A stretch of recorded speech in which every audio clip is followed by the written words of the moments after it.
Good morning and welcome to the new episode of Dr. Lamba's Awakening Call. We have been led to believe that democracy is the best form of government, and our experience shows that nothing can be farther from the truth. The democracies have either degenerated into mobocracies or into dictatorships, and there have been cases when the democratically elected leaders have become presidents for life. And there have been cases when they have established political dynasties. As I once spoke about, 22 dynasties of USA, which control 90% of US wealth and about 80% of political power. India, Pakistan, Canada.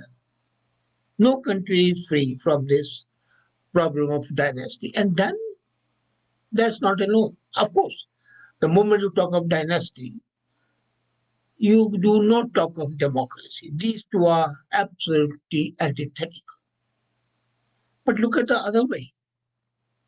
Even if it's clearly elected democratic leadership, is it leadership by the people, for the people, of the people? No.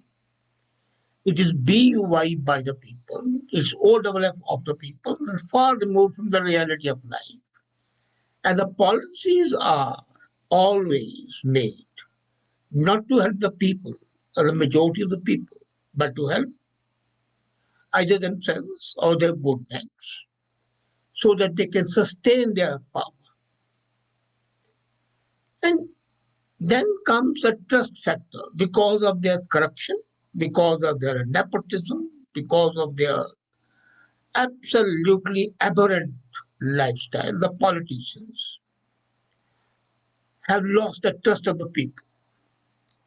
And around the world, now I'm not talking about one country, you take it up globally, the voters appear to be turning away from the traditional political leadership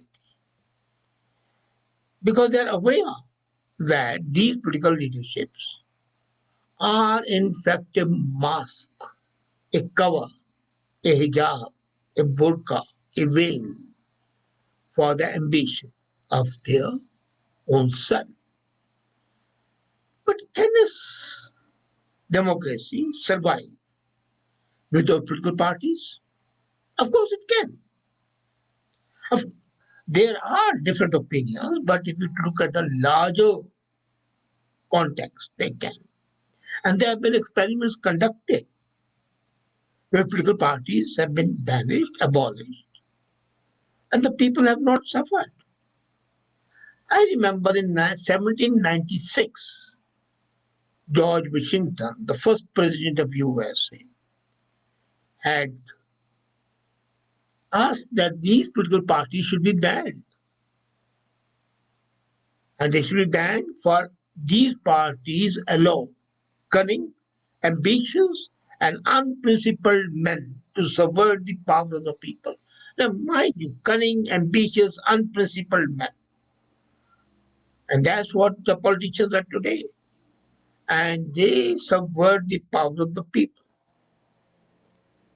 Case in hand, in Pakistan, the way things are happening, where members not only abuse each other, but even physically assault each other. India, more than 50% of the elected legislature members have criminal cases registered against them, and they are not because of the political vendetta. The dissatisfaction of the people with the political leaders can be seen the way voting is done. In India, they have come up with a concept of nota voting, none of the above. In the ballot paper, all the people are listed and then says. And if we see the number of nota voters is increasing every year, that shows the alienation of the people. Now, George Washington's indictment might seem brutally harsh, but it's very timely today, just a few months after 147 Republican US Congress people publicly challenged the result of the most recent presidential election. That shows that when the legislators themselves don't have faith in the process, but even before them, many people had in America shared Washington's opinion. And of course, our anathema with the political parties is there in almost all the countries of the world. And the popularity of the parties is decreasing, both with ruling party and with the opposition party. What has happened is that the political parties have been hijacked by the elite. As I said, in USA, 80% of the power vests in the 22 families. Whether they contest the elections or not, but they call the tune. And again, look at an example. A steadily increasing share of US voters. It was 38% in 2018. They identified as unaffiliated with either party. Now, 38% are not associated with Republicans or with Democrats. The balance, 62%. And if you divide 62% even equally, they are less than 38%. So, from the purely democratic point of view, the political party should be abolished. And then, as I said, it's an international phenomenon. In Europe, for example, the traditional powerful center left parties are being accused of ignoring their voters, and they contribute to a backlash. And that was the thing responsible for pushing UK into Brexit. You know, the defenders of the traditional party system contend that the democracy depends on strong, organized, trustworthy political factions. People in politics often trying to go around the parties, go directly to people. And according to some people, in the large, it quite was possible in panchayats, because in panchayat and even the municipalities in Canada, for example, political parties are not supposed to contest the election. They can contest the elections in India and Pakistan, the political parties, the local elections, but not here in Canada. And democracy is very successful where they are not contesting, whether it's municipal elections in Canada, panchayat elections in India, or anywhere. So the very concept of saying that only the large population need political parties is wrong. If the people elect individuals and they're good people, then they can come together and formulate a policy which is in the best interest of the people. As a matter of fact, a number of scholars are now visualizing a more open and a direct democracy. And we have seen that this small number is deemed a fringe group. But 2008 economic crisis, Donald Trump win in 2016 and Joe Biden win in 2020 have shown to the people that the choice between the candidates is more important than the political party. So if a candidate is elected on the basis of being a candidate rather than being a representative of the party, then why have this political party itself, which has no locus standi? In USA, the government jobs have been given to the people whom the party wanted to reward. And very interestingly, in US, independent politicians are now coming up and they have been given candidates in the last decade a lot of say. The parties determine how candidate is to be elected. The primaries held, the way they are nominated, sometimes and many times we have seen they may be nominated not only because of their popularity, but because of their being near to the leader. So why have that? As a matter of fact, if we look at it, in 2018, for example, the Democratic National Committee cut back on the super delegates. Hundreds of party VIPs who had votes in selecting candidates. Now, this delegate and what does super delegates do? What I earlier said, they represent those 22 families in US. And in India, for example, no chief minister in a Congress ruled state can continue to be chief minister. He is elected, but he rules at the behest of the dynasty, Gandhi dynasty. And all political parties, with the exception of BJP, are basically controlled by a family, whether it is Yadav family in UP, Yadav family in Bihar, and so on. BJP is the only national party which does not have a family controlling it. And now imagine, the stupidity of the parties can be seen very clearly from two elections. When Harper was elected Prime Minister, the Conservative elected and Harper became Prime Minister, Jake Layton had maneuvered to make NDP the official party, and Liberals were demoted to number three. And a couple of candidates who were elected made news. So, for example, there was the girl who was elected from Quebec. She was a bartender, and she was not there at the time of election even. And she was shocked when she came to know that she had been elected. No experience, nothing. And then the 28-year-old Democratic Socialist, AOC, Alexandra Cortez, never had a public office. And yet she was able to win. But why? Only 12% of the people voted in the election. 12%. Now, how can 12% decide that so and so should be the leader?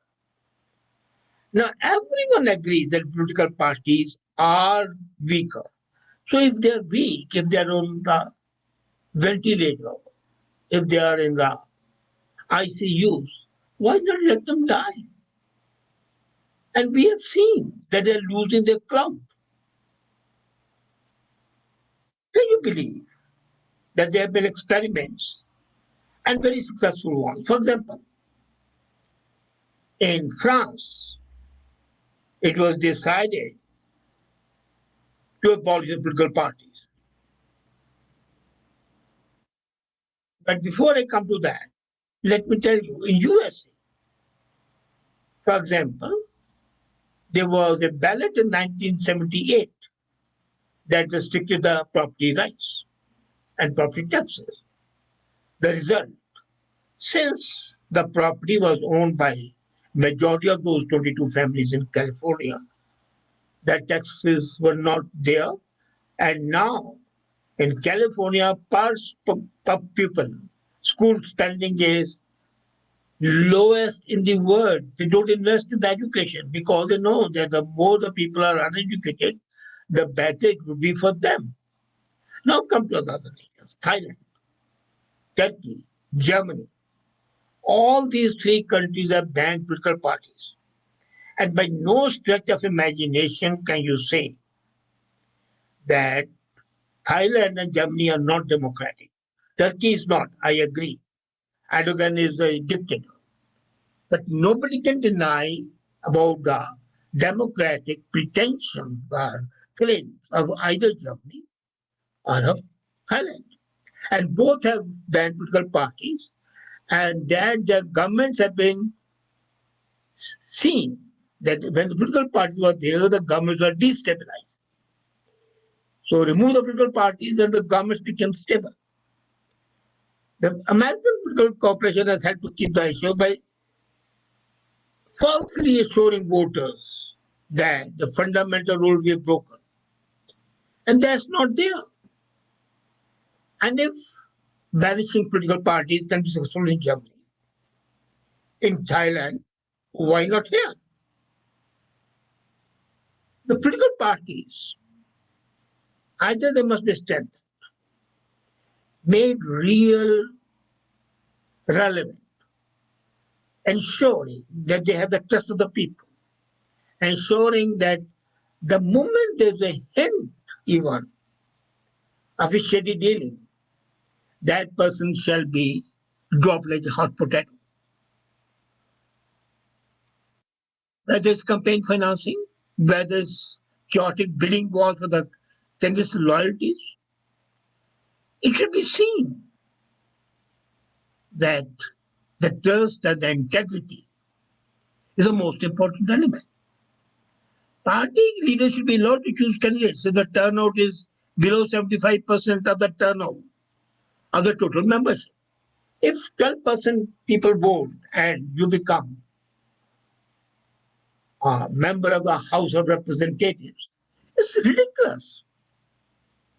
You have got to see that democracy would function with less or even zero reliance on political parties.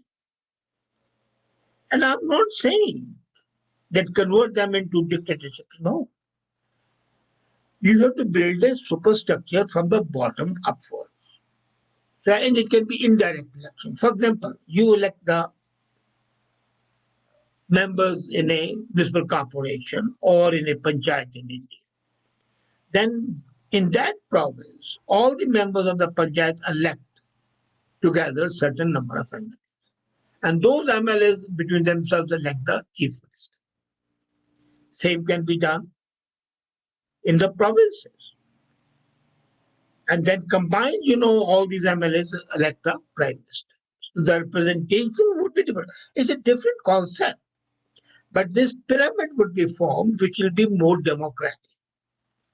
And the power of the dynasties, the families, would be reduced. Can you believe that in USA, out of 535 people serving in Congress, 140 of them have worth more than $2 million each. And they all are directly or indirectly connected. Now, I was referring to the banning of the parties. But then sometimes action has been taken in the countries. They have not banned the parties right away, but they have been made redundant. In 2019-20, France held a citizens convention on climate. They chose 150 randomly chosen citizens to devise socially proper ways to reduce greenhouse gases. And as a result of that, in 2020, the French president held a referendum, and these recommendations of 150 people were implemented. So you can have a separate meritocracy. People elected, nominated, and invited on the basis of their capabilities. Again, in Ireland, in 2016, the Irish Parliament assembled 99 citizens to deliberate on stubborn issues, including a constitutional ban on abortion. And the Parliament was against it.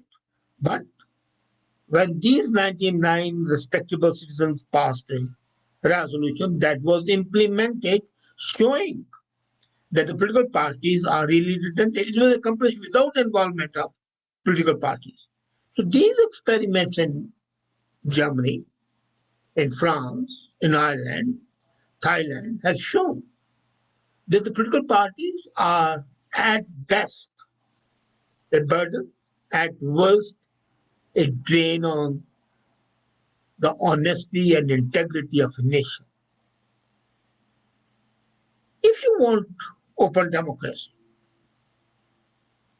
if you really want democracy to be successful and you want a government which works for the people, you have got to involve people. And that involvement is not possible with the political parties, which are basically nothing but a blot, or shall I say, they are the suction pumps of trust, confidence, and integrity. They are responsible for degrading the national character. They are responsible for destroying the national identity. And the sooner we realize, the better it will be. Think about a democratic setup without the strangulating hold of the political parties, where the people and the merit reigns supreme. Thank you.